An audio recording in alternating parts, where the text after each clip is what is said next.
Hello friends, welcome back to my channel. இன்றைக்கி நம்ம சேனலில் ரொம்பவே இன்ட்ரெஸ்டிங்கான ஒரு ரெசிபி வீடியோ தாங்க பார்க்க போகிறோம்.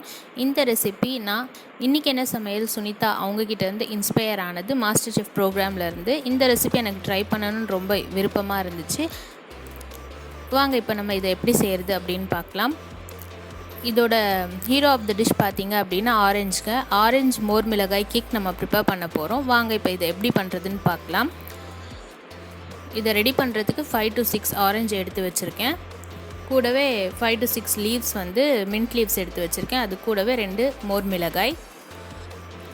இதெல்லாம் க்ளீன் பண்ணி எடுத்து வச்சுக்கலாம். இப்போ 1 by 1 ஆரஞ்சு நம்ம 2ஆக கட் பண்ணிக்கலாம். கட் பண்ணி எடுத்த ஸ்லைசஸில் நம்ம ஈக்குவலாக 2ஆக பிரித்து எடுத்துக்கலாம். ஒரு ஹாஃபை நம்ம ஜூஸாக எடுத்து பல்ப்பாக ரெடி பண்ண போகிறோம். மீதி இருக்கிறத நம்ம க்ரில் பண்ண போகிறோம். இப்போ இதை பாதியாக எடுத்துகிட்டு இதுக்கு மேலே நான் சுகரை ஸ்ப்ரெட் பண்ண போகிறேன்.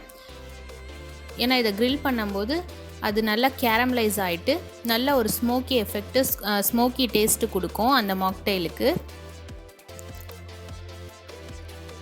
பேனில் க்ரில் பண்ணி எடுத்துக்கலாம். இப்போது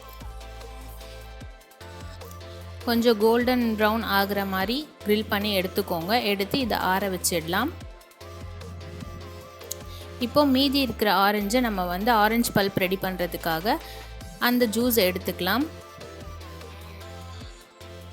1 by 1 இந்த மாதிரி நம்ம பிழிஞ்சு ஜூஸ் எடுத்து வச்சிடலாம். பல்ப் ரெடி பண்ணுறதுக்காக நம்ம இப்போ சுகர் சிரப் ரெடி பண்ணிக்கலாம். ஒரு 1 glass ஆஃப் வாட்டரை போட்டு கூடவே தேவையான அளவுக்கு சுகர் ஆட் பண்ணிவிட்டு கொஞ்சம் சுகர் சிரப் ரெடியான உடனேயே நம்ம எடுத்து வச்சுருக்கிற இந்த ஜூஸை அந்த பல்ப்போடு நம்ம இதில் சேர்த்து வச்சுக்கலாம்.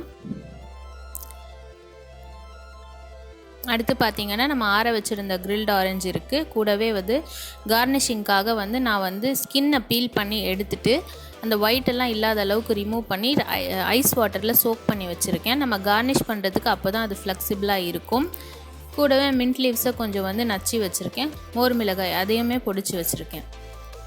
இப்போ பார்த்திங்க அப்படின்னா நல்லாவே ஆறிடுச்சு.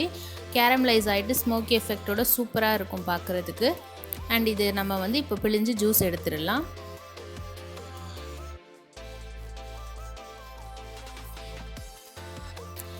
இந்த ட்ரிங்க்கு இதோட பேர் கேட்ட உடனே நமக்கு இதை ட்ரை பண்ணணும், இது எப்படி இருக்கும்னு எனக்கு ரொம்ப ஈகராக இருந்துச்சு. இப்போது நம்ம கிளாஸில் நம்ம கார்னிஷ் பண்ண போகிறோம்.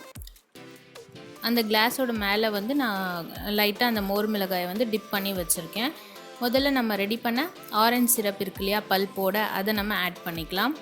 அதோட அதே ஈக்குவல் குவான்டிட்டியில் நம்ம க்ரில் பண்ணி எடுத்த ஜூஸ் இருக்கு இல்லையா, ரெண்டாவது அதை ஆட் பண்ணிக்கலாம். அந்த ஸ்மோக்கி எஃபெக்டோட இது கூட மிக்ஸ் ஆகும்போது அந்த புளிப்பு காரம் எல்லாமே கலந்து சூப்பராக இருக்கும். அந்த மின்ட் லீவ்ஸும் நம்ம இதில் ஆட் பண்ணிக்கலாம். ஒரு ரெஃப்ரெஷிங் ஃபீல் கொடுக்கும் அது. இது கூடவே கோலி சோடா இல்லைன்னா நார்மல் சோடா எது இருக்கோ அந்த சோடாவை நம்ம இதில் ஆட் பண்ணிக்கலாம். நம்ம சோடா ஆட் பண்ணதுக்கப்புறமா இந்த மின்ட் லீவ்ஸோட அதை மிக்ஸ் ஆகிட்டு நல்ல ஒரு ரெஃப்ரெஷிங்கான ட்ரிங்க் குடிக்கிற மாதிரி, ஒரு புளிப்பு மிட்டாய் சாப்பிட்ற மாதிரி ஒரு டேஸ்ட்டோட சூப்பராக இருக்கும். இப்போ நமக்கு பிடிச்ச மாதிரி ஐஸ் க்யூப்ஸ் போட்டு கார்னிஷ் பண்ணோம் அப்படின்னா சூப்பரான ஒரு மோர் மிளகாய் கேக் ரெடி ஆகிடுச்சு. ஹோப் இந்த வீடியோ உங்களுக்கு பிடிச்சிருக்கோன்னு நினைக்கிறேன். பிடிச்சிருந்துச்சு அப்படின்னா ஃப்ரெண்ட்ஸோட ஷேர் பண்ணுங்கள். ட்ரை பண்ணி பார்த்துட்டு எப்படி இருந்துச்சுன்னு சொல்லிவிட்டு கீழே கமெண்ட் பாக்ஸில் கமெண்ட் பண்ணுங்கள். அண்ட் மறக்காமல் சப்ஸ்கிரைப் பண்ணிவிடுங்க. தேங்க்யூ ஃபார் வாட்சிங்.